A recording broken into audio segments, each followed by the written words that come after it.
Satyavrat Shastri BJP प्रवक्ता हमारे साथ जुड़ गए। सबसे पहले स्वागत है सर आपका जनता टीवी पर। जी जावेद जी, स्वागत, धन्यवाद। जिस तरह से सर राज्यसभा चुनाव में कांग्रेस को भारी हार का सामना करना पड़ा, क्रॉस वोटिंग के चलते वहीं एक वोट रद्द भी हुआ जिसका अभी कोई खुलासा नहीं हुआ है। सबसे पहले इस पर क्या प्रतिक्रिया होगी आपकी?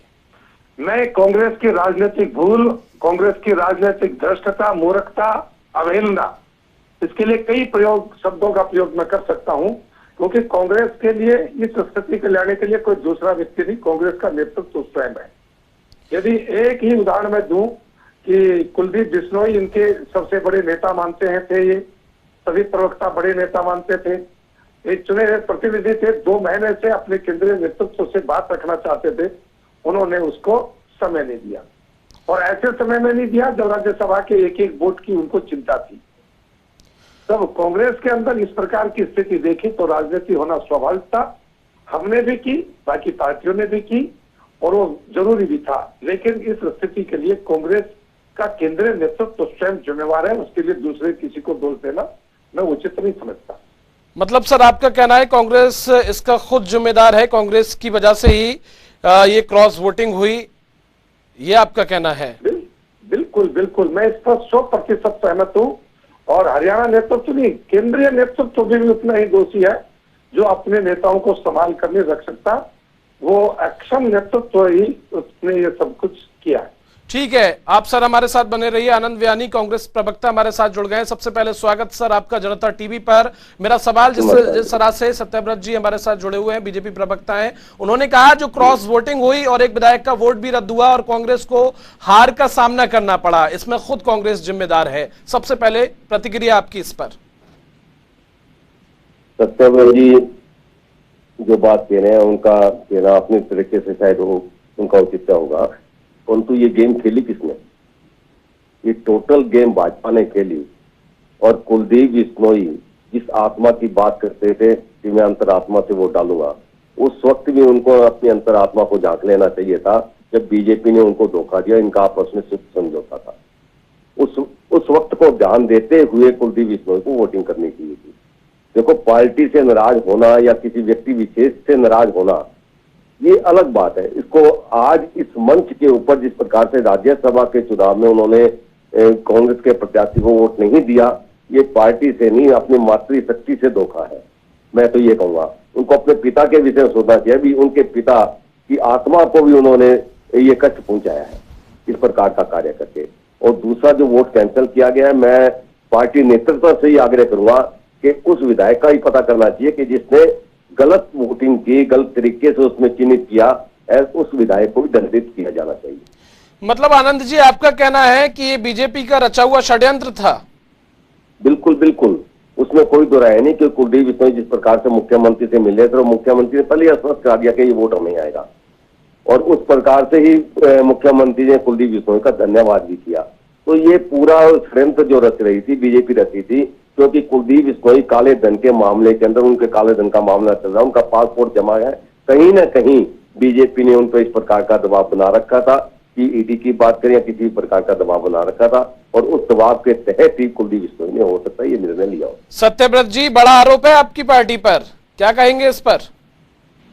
देखिए, पहली बात, अगर जिस चौधरी भजनलाल की आत्मा को और चौधरी कुलदीप बिश्नोई की आत्मा की बात है, तो ये तो कांग्रेस को बहुत समय चौधरी भजनलाल के समय ही छोड़ चुके थे। 6 साल और इनकी पार्टी को तोड़कर आप की 2009 से 14 तक की सरकार चली, उसको ये कुछ नहीं बोलेंगे। लेकिन उसके बाद भी कोई भी राजनीतिक पार्टी दूसरी राजनीतिक पार्टी को मजबूत होते नहीं देखना चाहती, ये तो एक स्वाभाविक बात है। मैं तो प्रवक्ता होकर कहता हूँ, कोई तटस्थ व्यक्ति भी ये बात कहेगा। लेकिन जब आपको ये पता था कि हमारा बीजेपी से मुकाबला है, बीजेपी कुछ भी कर सकती है, तो आपके घर की सेंधमारी हम कर रहे हैं, तो आपने चौकीदारा क्या किया? अरे आप हम पर आरोप लगाते हो, पहले आप देखिए कि आपके एक चुने हुए प्रतिनिधि ने 2 महीने से अपने केंद्रीय नेतृत्व को मिलने के लिए आग्रह किया और मिलने नहीं दिया, और दोष बीजेपी को देते हो। आपकी हिम्मत नहीं बोलने की हमारे केंद्रीय नेतृत्व से गलती हुई, हमारे राज्य जो हमारा नेतृत्व है उससे हमारी कमजोरियां थी, और अपने लोगों को संभाल कर नहीं रख पाए। इसका मतलब कांग्रेस केवल सत्ता तक है, संघर्ष के अंदर उसका बाधा नहीं है, संघर्ष में उसके लोग साथ। मतलब सत्यव्रत जी, आपका कहने का मतलब है कि जितनी बाड़ेबंदी की गई, विधायकों की शिक्षा दी गई, वो शिक्षा काम नहीं आई। शिक्षा की कोई आवश्यकता नहीं थी, बाड़ेबंदी थी। और बाड़ेबंदी से भी आगे मैं चलूं, बाड़ेबंदी वाले तो खड़े उतर गए, लेकिन जो बाड़ेबंदी में नहीं आए उनके लिए क्या किया इन्होंने? उसके लिए तो इच्छा केवल यही थी ना कि भाई आपको केवल राहुल गांधी से मिलना है और मिलकर बात संतुष्ट हो सकती है। तो क्या राहुल गांधी अपने एक सांसद के लिए, एक जो सांसद बनकर आना था, एक विधायक से मिलना जरूरी नहीं समझा?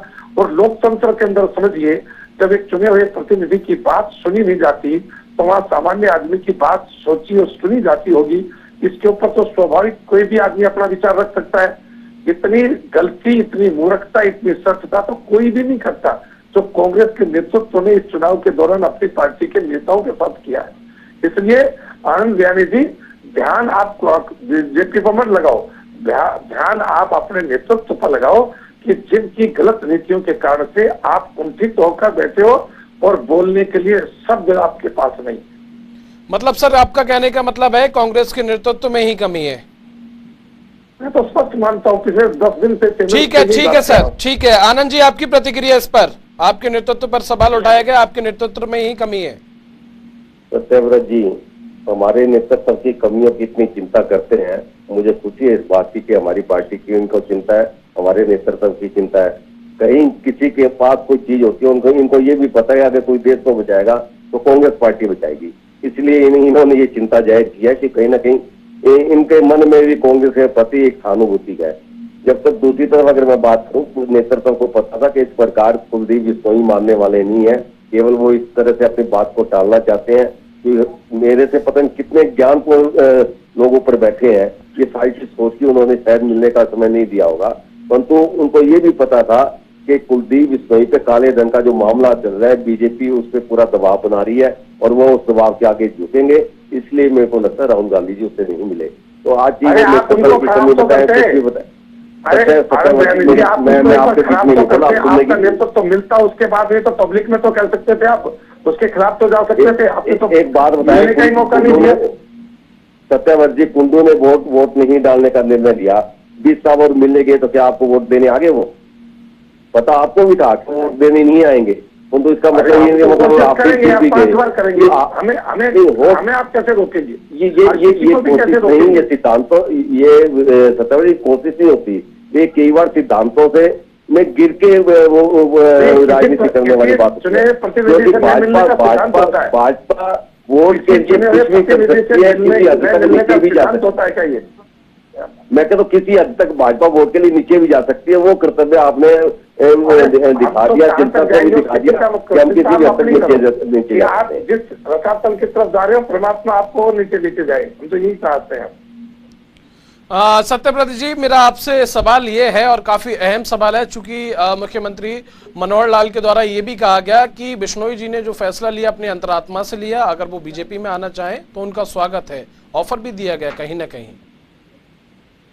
देखिए, कोई भी राजनीतिक दल जी भारत के लोकतंत्र में जो विश्वास रखता है जी, तो भारत के हर नागरिक को अपनी तरफ आकर्षित करना उसका अपना दायित्व है, और वो अपनी संख्या बल को, अपने बहुमत को बढ़ाना चाहता है। और इसके लिए कोई भी राजनीतिक दल किसी प्रकार के काम करता है तो वो उसका अपना निजी मामला है। भारतीय जनता पार्टी का प्रवक्ता होने के नाते मैं अपने माननीय मुख्यमंत्री का, देश अध्यक्ष की कुशलता का इसके लिए धन्यवाद करूंगा कि आपने अपने सिर्फ प्रतिद्वंदी कांग्रेस के पूर्ण अंक होते हुए भी उनका सांसद नहीं बनने दिया। ये राजनीतिक चतुरता हमारे नेतृत्व की कसौटी है, वो उसमें खड़े उतर गए। इसके लिए उनकी ओर से जो कहा गया है, किया गया है, वो एक राजनीतिक पार्टी के मुखिया के द्वारा जो किया जाना चाहिए वो व्यवहारिक था। उसके लिए कोई व्यक्ति किसी को दोषी नहीं उठा सकता। ठीक है आनंद जी आपसे प्रतिक्रिया लेंगे। जिस तरह से एक हार जो राज्यसभा चुनाव में कांग्रेस की हुई है, ऐसे में कहीं ना कहीं जो आरोप प्रत्यारोप का जो दौर है वो अब बढ़ने लगा है, उसका पारा कहीं ना कहीं हाई हो गया है। ऐसे में सत्ता पक्ष सवाल ये भी उठा रहा है कि कांग्रेस इतनी कमजोर हो गई है, इतना घेराबंदी की, बाड़ेबंदी की, शिक्षा दी गई विधायकों को, लेकिन कुछ काम नहीं आया। जो हुआ अंतरात्मा से जो है कुलदीप बिश्नोई ने फैसला लिया। देखो, कांग्रेस ने कि जो विधायक बाड़ाबंदी आप नहीं कहेंगे, हमारे एक प्रिस्क्रिप्शन फीवर था और एक हमारे प्रिस्क्रिप्शन फीवर को देखते हुए बीजेपी ने प्रिस्क्रिप्शन फीवर लगाया। और जब तक ये अभी ये बात कर रही उससे अपने कुलदीप से राहुल गांधी नहीं मिले, दादा गौतम का बयान था कि मेरे को ना तो बीजेपी वालों ने टोका, ना मुख्यमंत्री का फोन आया, ना दुष्यंत चौटाला का फोन आया। मैं मेरी अपनी अंतरात्मा से जब विनोद शर्मा के बेटे को वोट दे रहा हूँ। तो ये लोग भी कहाँ मिल रहे थे। देखो, जो सिर्फ नेतृत्व होता है, मैं इनकी भी बात करता हूँ, हमारी भी बात करता हूँ, वो अपने तरीके से सोचते हुए किससे मिलना चाहिए, किससे नहीं मिलना चाहिए। तो इसी प्रकार से मुख्यमंत्री नहीं मिलना दादा गौतम से उचित नहीं समझा, दुष्यंत चौटाला नहीं मिलना उचित नहीं समझा। तो हमारे नेतृत्व में मेहनत करने की जरूरत नहीं पड़ेगी। ठीक है सत्यव्रत जी, आपकी आखिरी प्रतिक्रिया, चूंकि वक्त का अभाव है, आखिरी प्रतिक्रिया कम शब्दों में। मैं तो यही कहूंगा कि कांग्रेस जिस रास्ते पर चल रही है थोड़ी गति और बढ़ाए, जिससे देश का और भारतीय जनता पार्टी का भला हो जाए, जनता का भला हो जाए। और ऐसे ही आप अपने कार्यक्रमों को जारी रखो, नीति और सिद्धांत को बनाए रखो, जिससे बाकी समाज और देश को ज्यादा तकलीफ उठानी नहीं पड़ेगी। धन्यवाद। चलिए, आप दोनों मेहमानों का बहुत बहुत शुक्रिया, जनता टीवी से खास बातचीत करने के लिए, इस चर्चा में जुड़ने के लिए बहुत बहुत शुक्रिया, इस तमाम बातचीत के लिए। तो जिस तरह से कांग्रेस को राज्यसभा चुनाव में हार का सामना करना पड़ा, ऐसे में कहीं ना कहीं जो आरोप प्रत्यारोप का दौर है वो बढ़ गया है। सत्ता पक्ष के द्वारा लगातार कांग्रेस को लेकर, उसके नेतृत्व को लेकर सवालिया निशान खड़े किए जा रहे हैं। फिलहाल